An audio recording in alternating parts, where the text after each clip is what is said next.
been poisoned by her kisses, stabbed by the softness of her skin. Her love is a tumor growing bigger each time I call her name and smile. I don't quite understand. I am unworthy. Of her? For what can a mortal of my stature offer to the sun of my existence?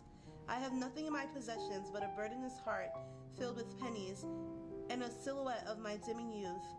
Her eyes are stars in the dark night sky, giving life to what would have been, utter darkness banqueting my world.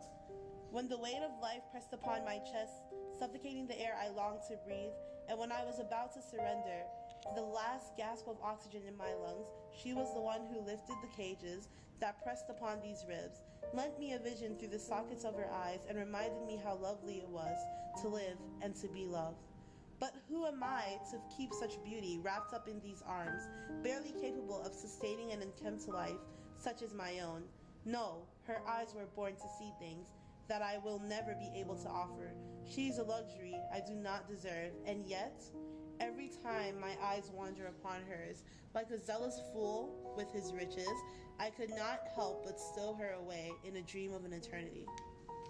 It is as if the world has cracked open and the oceans and magma has crashed, two completely opposite spectrums lashing at one another in high hopes that the other will falter and die, to the superiority of the other.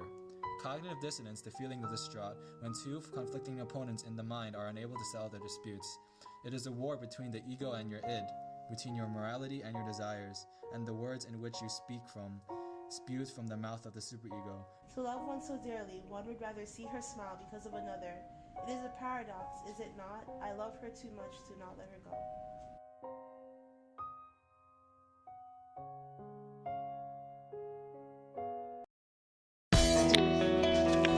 I am not yet to die, right? Yeah. Because look over that handkerchief that I still love you. Go! Oh, while I say one prayer. It is too late! Ask him. Sweet soul, take heed on her good. Ready? Ready? Wait, what means it? One